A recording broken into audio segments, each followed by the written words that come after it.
Bienvenue dans cette vidéo qui va vous secouer. Aujourd'hui, on aborde un sujet brûlant, un fléau moderne qui nous touche tous, l'addiction aux smartphones et aux réseaux sociaux. Des pièges invisibles, mais pourtant si puissants, qui capturent notre attention et nous coupent de la réalité. Préparez-vous à un électrochoc, car ce que vous allez entendre pourrait bien changer votre vision des choses. C'est parti, les réseaux sociaux et les smartphones. Un piège moderne, un poison silencieux. Chaque notification, chaque like, chaque message libère un produit chimique, la dopamine. Ce petit shot de plaisir qui nous pousse à revenir sans cesse, à traquer cette sensation grisante.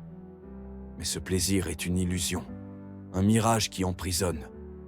Les jeunes d'aujourd'hui vivent un cauchemar invisible, la peur viscérale de l'isolement. Pourquoi ?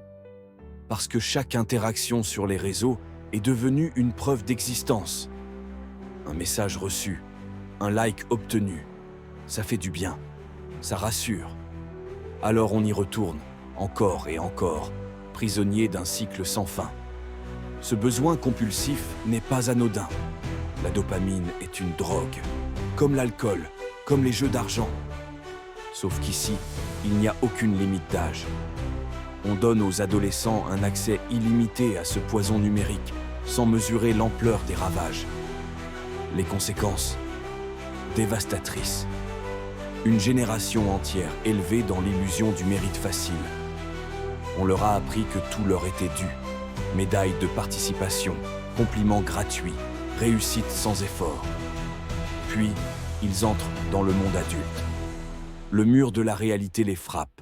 Pas de promotion sur demande, pas de récompense sans engagement, pas de raccourci vers la réussite.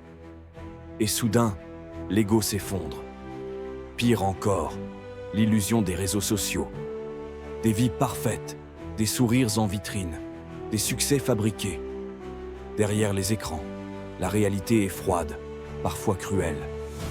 Les masques tombent, la solitude s'installe. Il est temps d'agir, d'éveiller les consciences, de poser des limites claires. Pourquoi l'alcool et les jeux d'argent sont-ils régulés, mais pas cette addiction numérique? Pourquoi ferme-t-on les yeux alors que l'on sacrifie toute une génération? Nous avons une responsabilité. Il est urgent d'enseigner la patience, la connexion humaine, la résistance face aux épreuves. Car un monde où le virtuel prend le pas sur le réel est un monde qui vacille. Si nous voulons un avenir solide, il faut retrouver l'essentiel. Reconnecter l'humain à l'humain.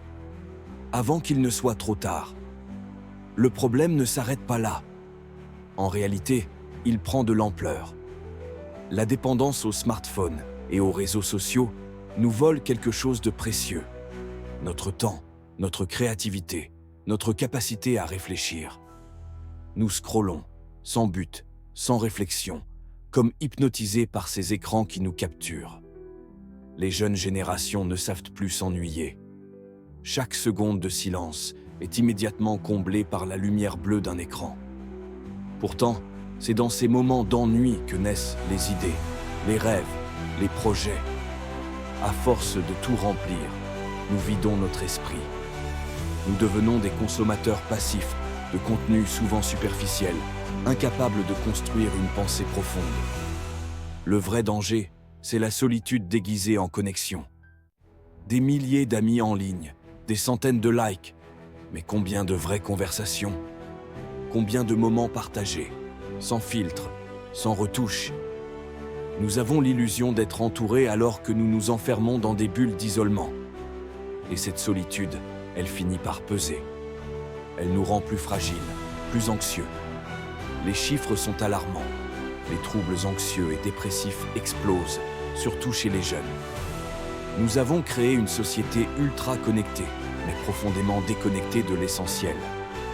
Nous avons perdu l'art de regarder quelqu'un dans les yeux, de parler sincèrement, de se comprendre sans écran interposé.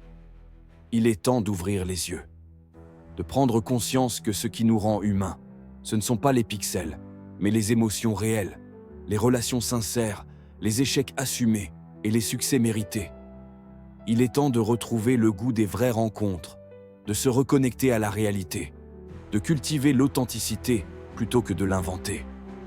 Ne laissons pas cette génération devenir une génération fantôme, absente d'elle-même, toujours ailleurs, toujours en quête d'un bonheur virtuel qui n'existe pas. La vraie vie, elle est là, devant nous. Elle demande du courage, de la patience, de l'effort. Mais elle est infiniment plus riche, plus vibrante, plus vraie. À nous d'agir. À nous de faire ce choix courageux de remettre l'humain au centre, de retrouver nos racines, de réapprendre à vivre sans écran interposé. La génération future mérite mieux que des illusions numériques. Elle mérite de ressentir, de vivre, d'être pleinement présente. Ne soyons pas spectateurs de notre propre dérive. Reprenons le contrôle avant que nos vies ne se résument à des pixels. Une bonne journée. N'oubliez pas de liker et de vous abonner.